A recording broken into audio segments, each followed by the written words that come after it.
Bueno, quiero decir que aquí en el estudio de ADN 40, pues nos sentimos muy contentos porque nos visita justamente aquí en esta casa el nuevo secretario de Hacienda y Crédito Público, Arturo Herrera, a quien le doy la bienvenida a este foro, a este estudio. Arturo, secretario, ¿cómo te va?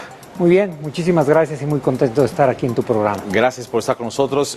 Pues mi primera pregunta, más allá del tema económico hacendario, que ahora hablaremos de eso, es algo muy básico, es ¿quién es Arturo Herrera? Lo académico es importante, por supuesto, tu formación, tu experiencia, pero ¿quién eres, Arturo? ¿Quién es el secretario de Hacienda nuevo de México y qué te motiva a ti? Mira, yo soy una gente que tiene una trayectoria ya larga en el servicio público y donde me he desempeñado sobre todo en cuestiones financieras y fiscales. La gran motivación que yo tengo, y en ese sentido la responsabilidad que asumí hace unos días, es muy importante porque me da el privilegio de poder trabajar para mejorar el bienestar de los mexicanos, ¿no? Yo soy una gente que vengo de Pachuca, soy hidalguense, soy un economista recurrente. ¿Creciste en Pachuca?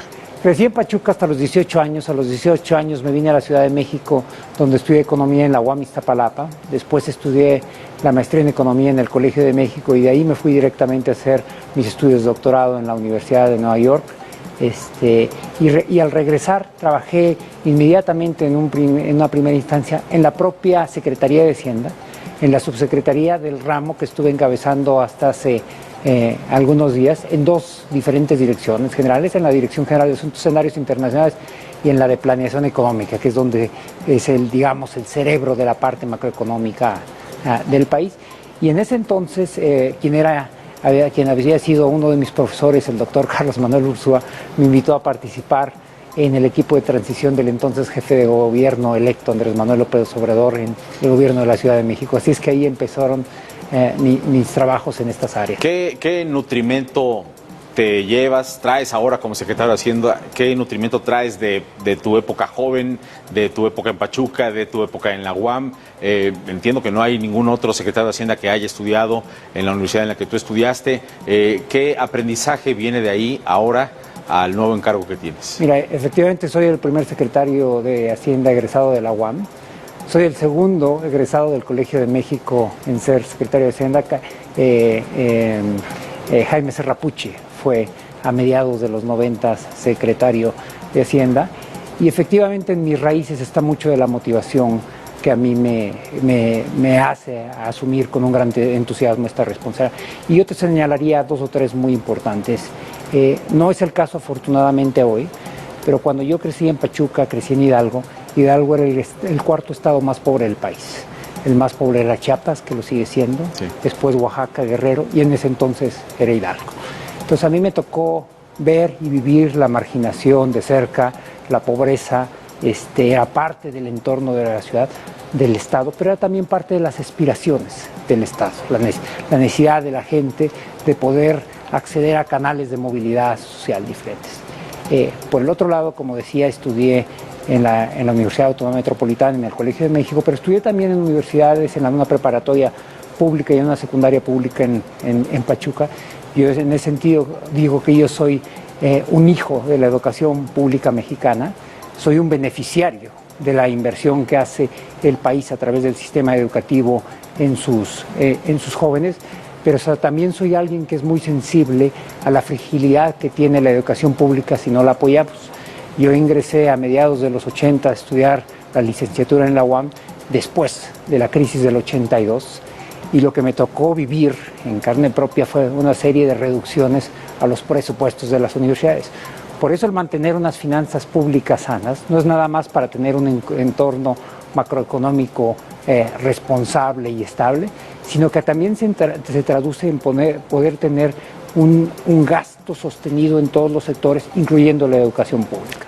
A veces no se entiende que no podemos seguir con las mismas estrategias. No se puede poner vino nuevo en botellas viejas.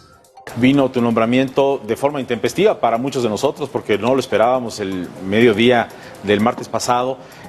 Tú ya sabías antes del martes, antes de esa carta de Carlos Ursúa, ex secretario de Hacienda, ya sabías el lunes, el domingo, que habría de pasar algo así. Mira, primero, la mayor parte de mis nombramientos se han dado así en mi vida profesional, incluyendo cuando me ha tocado trabajar para el presidente Andrés Manuel López Obrador. Hace 16 años yo tomé las riendas de la Secretaría de Finanzas, también con una renuncia intempestiva en ese momento de Gustavo Ponce. El presidente me había llamado algunos días antes y me había dicho que había tenido una conversación con el doctor Carlos Ursúa, donde el doctor Carlos Ursúa le estaba manifestando su intención de separarse del cargo, y en ese momento me preguntó si yo estaría dispuesto a tomar las riendas de la Secretaría. Le dijiste que sí desde el principio. Por supuesto, es un privilegio, un orgullo, una responsabilidad que asumo con muchísimo entusiasmo.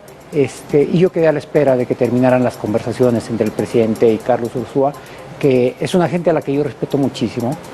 Fue mi profesor en el Colegio de México, fue mi mentor. Estuvimos trabajando juntos con el presidente en la Ciudad de México y estuvimos trabajando juntos con él acá. Es una gente de la que yo he aprendido muchísimo, extraordinariamente generosa. Yo creo que en gran medida mi carrera ha podido crecer al ritmo que ha sido porque él me dio espacio para que me desarrollara. ¿Qué es lo más difícil de aceptar este encargo como secretario de Hacienda? El entorno internacional está en desaceleración económica, la complejidad misma de México en la transformación que quiere llevar a cabo el presidente López Obrador no está fácil, no es un camino terso, digamos. Hay muchos actores que están pues complejamente analizando, a veces positiva, a veces negativamente, las decisiones que se han tomado. Para ti, ¿qué es lo más adverso, más complejo, el desafío más importante de aceptar esto? Mira, yo creo que las tareas que a mí me van a tocar siempre van a tener algún reto importante. Yo tenía un colega que cuando trabajaba en un organismo multilateral en Washington decía que a los cargos de este nivel solo le llegan los problemas difíciles de resolver. Los fáciles alguien los resolvió antes de que lleguen al escritorio de uno. Y hoy efectivamente hay diversos temas, ¿no? En los próximos meses tenemos varios en la agenda. En primer lugar, en un entorno internacional complicado. Hubo una reunión del G20, como recordarás, hace un par de semanas. Estas reuniones son muy interesantes, son un poquito crípticas. Los líderes, los presidentes, los primeros ministros se reúnen a discutir una agenda que ha sido muy trabajada en los meses previos. Pero yo diría había dos temas que para escribir un párrafo probablemente hubo negociaciones intensísimas por días. Y probablemente el párrafo más difícil tenía que ver con los riesgos asociados al incremento de las tensiones comerciales a nivel global. Esto no es ningún secreto, las tensiones comerciales entre Estados Unidos y China han bajado las expectativas de crecimiento y eso tiene impactos inmediatos. Por ejemplo, cuando los países piensan que la actividad económica global va a decrecer, uno de los insumos principales de la actividad económica global es el petróleo y por lo tanto el precio del petróleo cambia, ¿no? Entonces tiene impactos directos para el país. Tuvo impactos aún más directos cuando las tensiones comerciales no solamente se estuvieron definiendo en términos de la relación Estados Unidos-China, sino recordarás cuando hace algunas semanas el presidente Trump ligó los temas comerciales y de aranceles con México a la agenda de migración. Entonces es una agenda compleja que tiene muchísimas otras aristas. Está el tema de Brexit, todavía no se sabe en qué términos y cómo se hará la salida, si es que se da, del Reino Unido de la Unión Europea. Es complicada y eso está generando un entorno de desaceleración global de la cual nuestro país no es ajeno. Esta desaceleración, secretario, modifica, si se materializa más para México, que muchos analistas así lo están viendo, modifica el coeficiente de la relación de la deuda del gobierno. Y te quiero preguntar si estamos en una situación de estrés con la deuda, sobre todo por las calificadoras, que están ahí muy vigilantes de lo que pueda significar eventualmente una reducción en la calificación o por lo menos la perspectiva, que ya algunas nos tienen en la perspectiva negativa.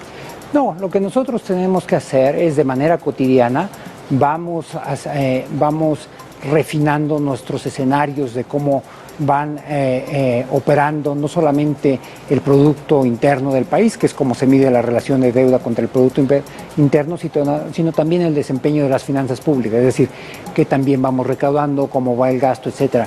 Y en caso necesario, lo que se hace, se toma un poquito menos de deuda, es decir, se puede bajar, vamos monitoreando y vamos controlando y modulando el ritmo de crecimiento. Para mantener superávit primario, ¿no? Que es la meta, ¿no? Esa es la meta, pero además tiene diversos propósitos, ¿no? Un propósito muy importante es estabiliza el crecimiento de la deuda y genera las bases para poder empezar a reducir la deuda. Déjame explicarte por qué, tú lo conoces muy bien, pero tal vez tu auditorio no, déjame explicarles por qué este tema es tan importante para nosotros, ¿no? El tener finanzas públicas sanas y tener niveles de endeudamiento controlados es algo que los mexicanos aprendimos a fuerza de pasar por experiencias amargas en los 80s y en el 95, ¿no? Y por eso es muy importante. Y no es nada más el nivel de la deuda.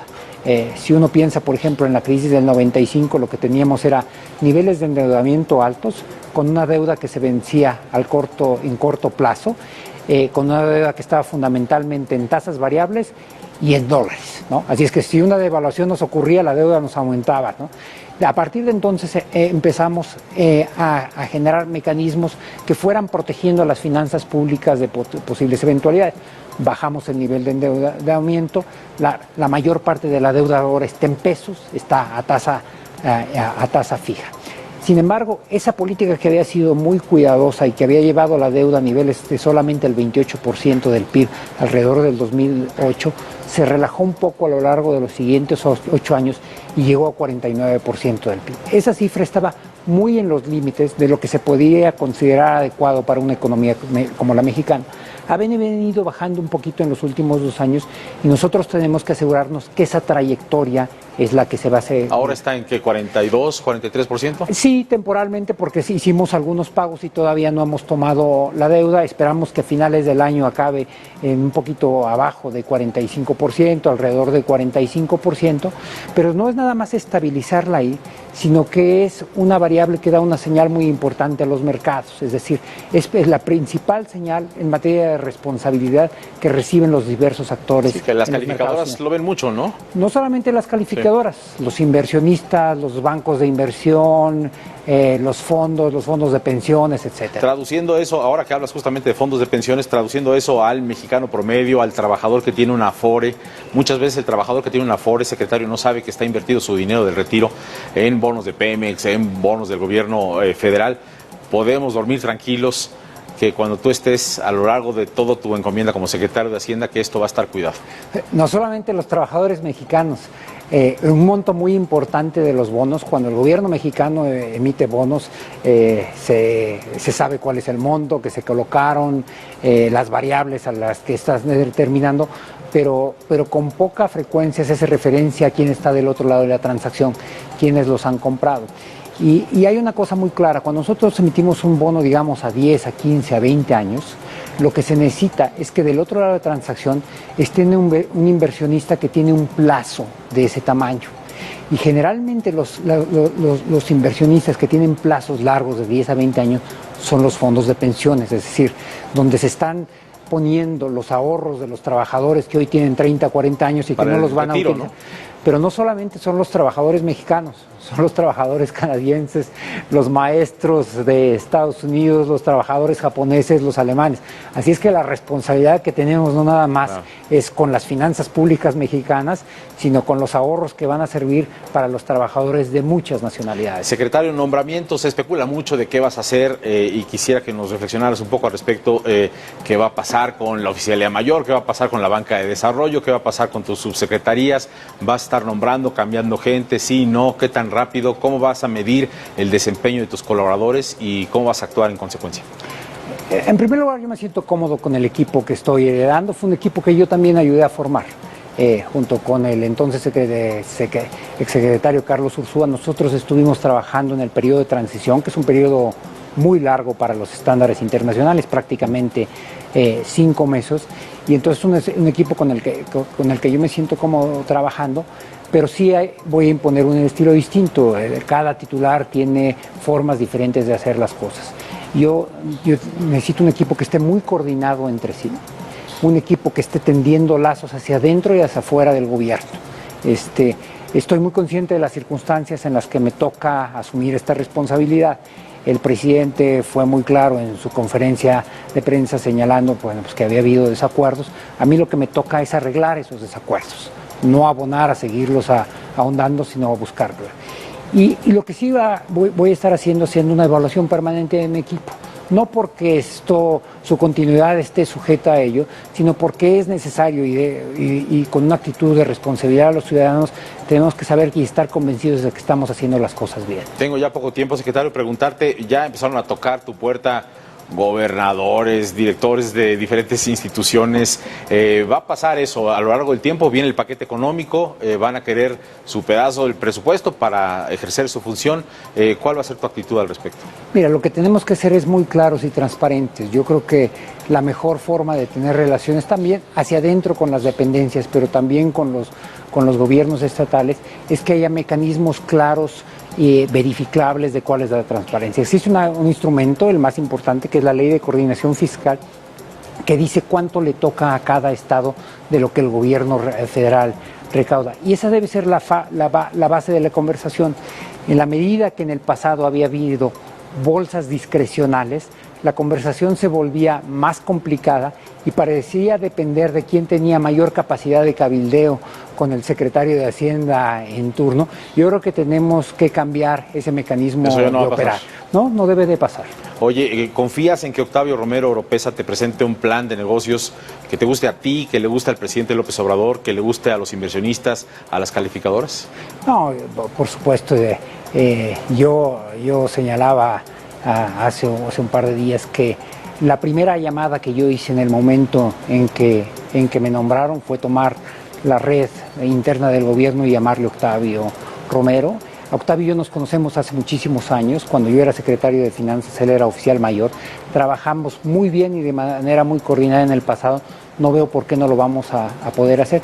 Y lo que yo le dije de manera muy abierta es que el principal activo del gobierno es Pemex y que la obligación de nosotros es trabajar de manera conjunta para asegurarnos que vuelva a florecer como estuvo en el pasado. Octavio y yo nos entendimos inmediatamente y nuestros equipos están trabajando ya juntos. Oye, preguntarte finalmente algo que ya hemos hablado tú y yo, pero que mucha gente te quiere preguntar todo el tiempo. ¿Qué pasa si lo que tú decides, lo que tus números te dicen, se contradice con lo que dice el presidente López Obrador, con algunas de sus prioridades, sus proyectos? Él dice una cosa, de repente pues sabes que pasa en el debate nacional una cantidad impresionante de chispas por aquí y por allá. ¿Qué va a pasar cuando se encuentren en el camino cifras de Hacienda que no coinciden necesariamente con las cifras del presidente o con sus prioridades? Efectivamente es una pregunta que me han hecho mucho, pero en este caso en particular no es una pregunta hipotética.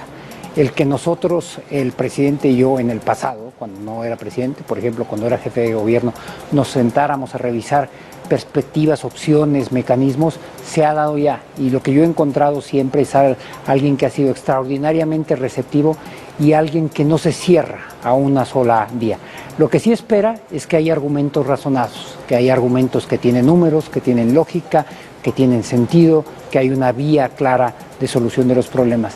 Y yo quiero pensar que esa es una de las razones por las que me eligió, porque sabe que yo puedo traer a la mesa elementos de discusión que tienen bases sólidas y que están buscando el mejor camino para el país. Oye, ¿qué le dices finalmente, Arturo Herrera, secretario de Hacienda, qué le dices al ama de casa, al trabajador, al mexicano que está viéndote en esta pantalla y escuchando pues las primeras palabras del secretario de Hacienda? Que nuestra responsabilidad más importante es trabajar para asegurarnos que los niveles de bienestar de ellos mejoran. Las finanzas públicas y la estabilidad macroeconómica no es un fin en sí mismo, es un medio para asegurar que hay una mayor movilidad social para que los mexicanos puedan tener acceso a mejores empleos y a mejores niveles de vida. En eso es en lo que vamos a estar trabajando. Secretario, gracias por haber venido, enhorabuena por tu nombramiento y siempre estás bienvenido por acá. Muchísimas gracias por la invitación. Muchas gracias, gracias. Continuamos.